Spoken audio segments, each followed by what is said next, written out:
In this video, we're going to begin to look at electric circuits and how we use a movement of electric charge to make circuits work. So first, an electric circuit, an energy source, which can either be a battery or if we're using alternating current, plugging into the wall, getting electricity from a power station. But an energy source can be plugged into an energy-consuming device, and they'll be connected by conducting wires. And these wires move an electric charge, and that movement of the electric charge is what makes that device work, and that's what uses the electricity. Now, within a battery, so we're going to deal with both batteries and other type of power sources here, but within a battery we have some type of chemical reaction that occurs, and we're transferring electrons from one terminal to the other terminal of the battery, and we call these the terminals. All right, we have a positive and a negative terminal, and that's where we plug into the battery. Those are the leads that we connect to. So in a car battery, both of them are sitting on top, similar to a 9-volt battery, and on other batteries like a C, D, AA, AAA, those we typically have the terminals on opposite ends. Now, for each of these types of batteries, the maximum potential difference across the terminals is called the electromotive force, all right, or in short, sometimes we'll call it the EMF. So on a 12-volt battery, its EMF is 12 volts. That's the maximum potential difference between this point and this point. So a lot of times we'll say this EMF, we also call it the voltage. And so this is the voltage across the battery. The voltage across this pictured battery here, whether it's a C or a D battery, either way, both of them are 1.5 volts. All right. So that's the potential difference. That's the electromotive force. That's the force that we're talking about moving the charge through this electrical circuit. Now, when we have a movement of charge, we can quantify the rate at which that moves by something called the electric current.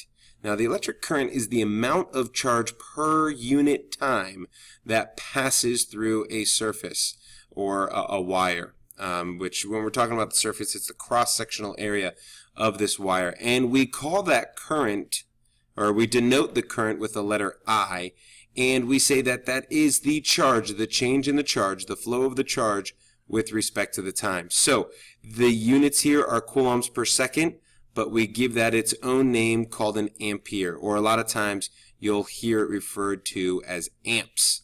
All right, so you might look at a circuit breaker in your house and see that you have a 20 amp breaker. That's talking about the current, so the maximum current that can go through there is 20 amps.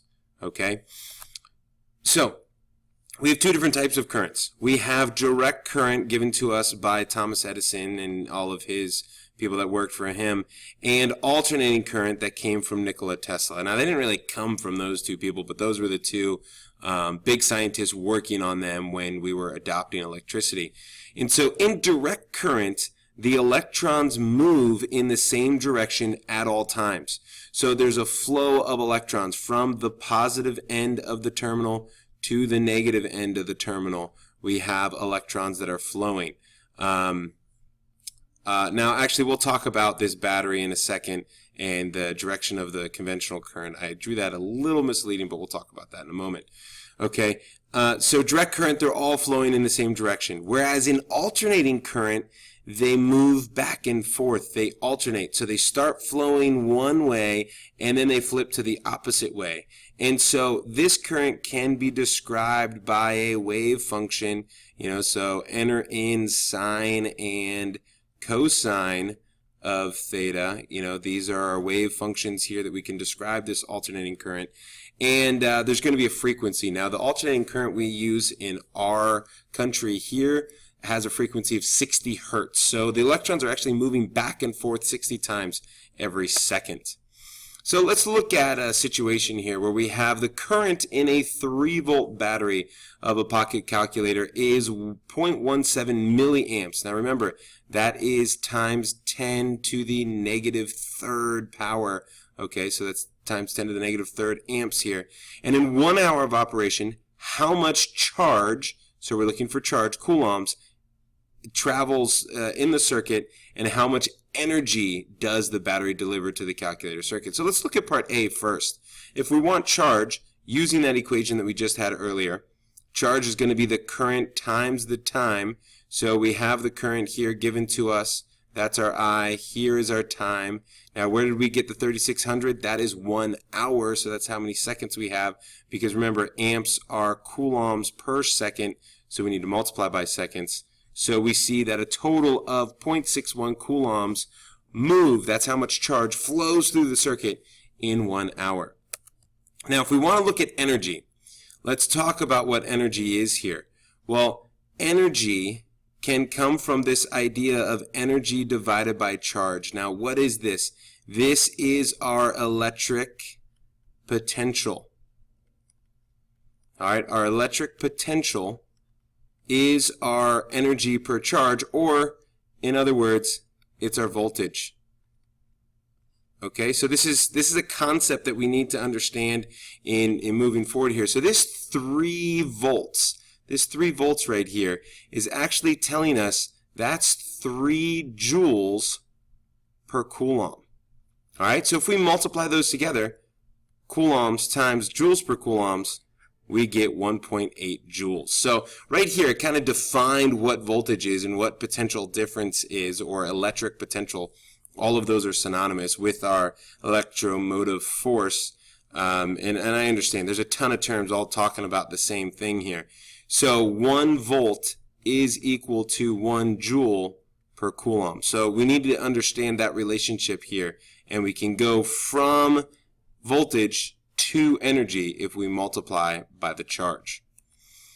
So let's talk about how current flows. Now, what actually is happening, what physically is happening when we have a battery, and check this out, this symbol right here is a symbol for a battery. So 1 long line, 1 short line.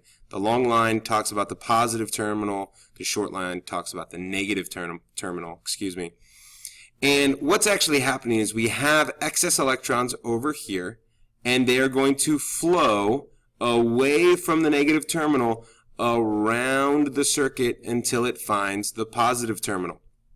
However, when we deal with calculations, the negative sometimes trips us up and things get a little hairy. So we say that conventional current flows from the positive to the negative.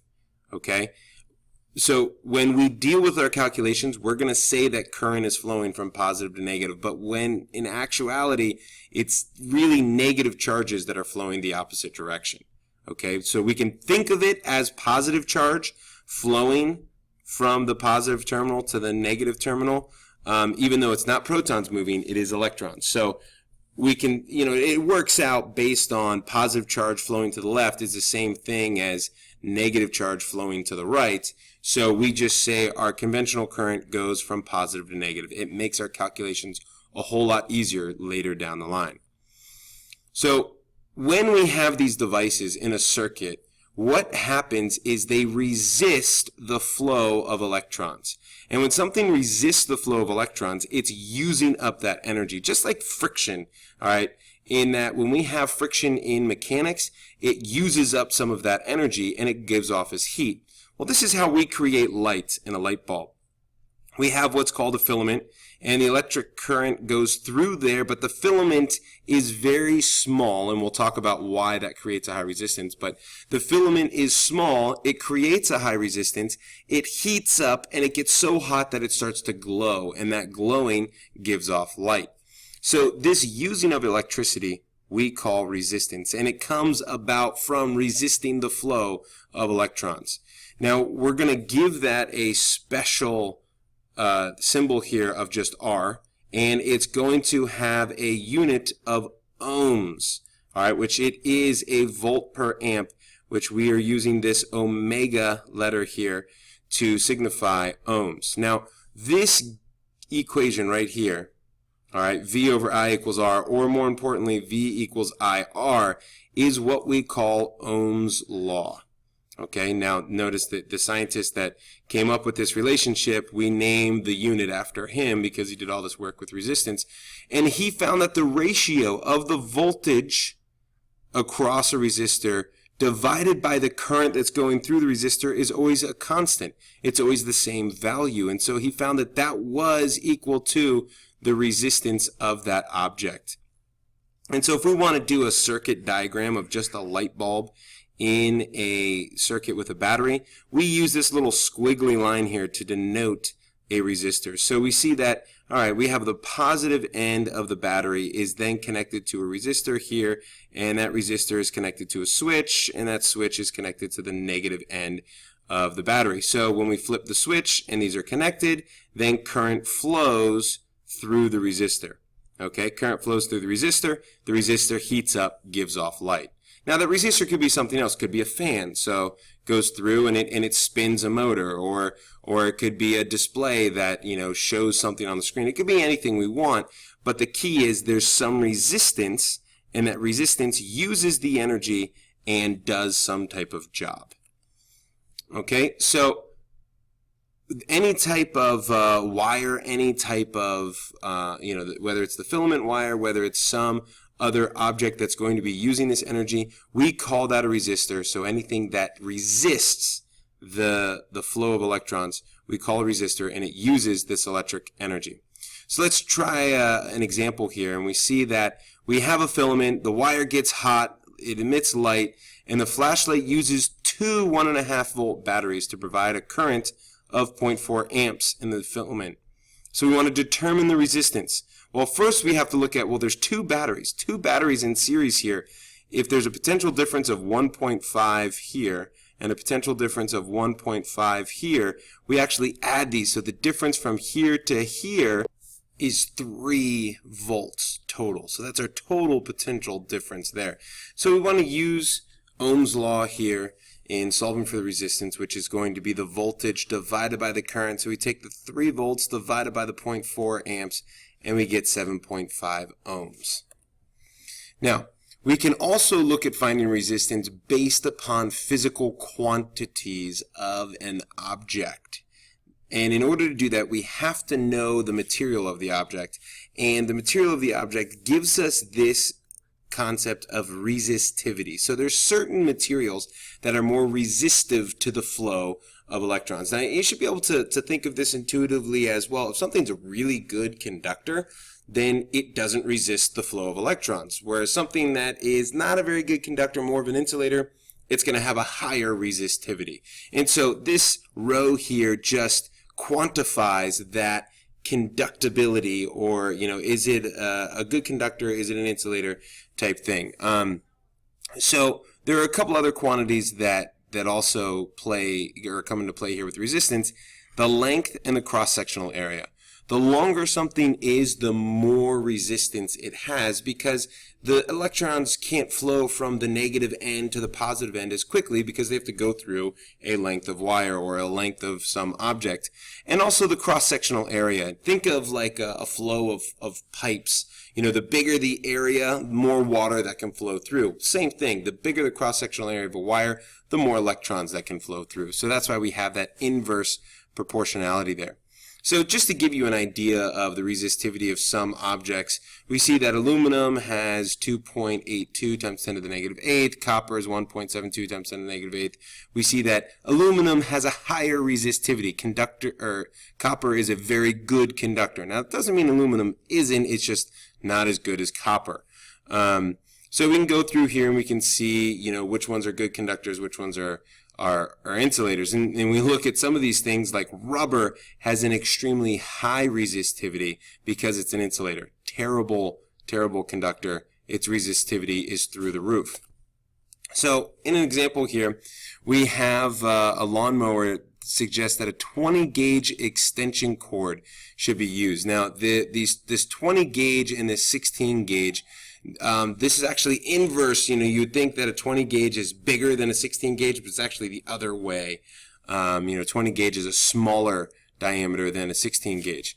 And so it recommends that a 20 gauge extension cord can be used for distances up to 35 meters, but a thicker 16 gauge cord should be used for longer distances. So we're given the cross-sectional area. The units here are actually incorrect. That should be square meters here and here. The ohm meter, that's coming from our resistivity. We can get that from this table here. And we want to determine the resistance of a 35 meter 20 gauge copper wire and a 75 meter 16 gauge copper wire. So we do need the resistivity of copper right here from this table. And then we can look at this using our equation that the resistance is the resistivity times the length divided by the cross-sectional area. Plug it in, we see that we get 1.2 ohms, kind of a small resistance here, and we get 0.99 ohms for the 16 gauge. So even though that one's longer, because it's 16 gauge, there's less resistance. And in an extension cord, we want little resistance because we want to use up our energy in other things, not the extension cord. Not to mention, we don't want that cord to get too hot and start to burn up and create an electrical fire. One of the ways that we use this property of resistivity and resistance is in medical instruments, we'll measure the current through 2 spots in your leg, and from that we can get a few different things. We can, based on that resistance, we could then get your blood pressure, we can get your pulse, and get some reads on how your heart's beating and all that type of stuff. And this is using something called impedance, and we're not going to get into impedance that much, but it's basically a type of resistance. The last thing to talk about here is that this resistivity that we found in the tables actually can change, and it changes based upon temperature. And there's another coefficient here that comes from a table, and that's the temperature coefficient of resistivity. And so that resistivity changes when we heat up. The hotter something is, the maybe more or less resistive it is to electrons. Actually, we find that it's less resistive typically when things heat up. And so we can say that a resistance will change based upon this equation if we have some increase in temperature. Multiply by the temperature coefficient, add it to 1, and multiply by our initial resistance, and we can see how much does our resistance change based upon that heat. So we're going to continue to practice some of this stuff with resistance and resistivity later in class.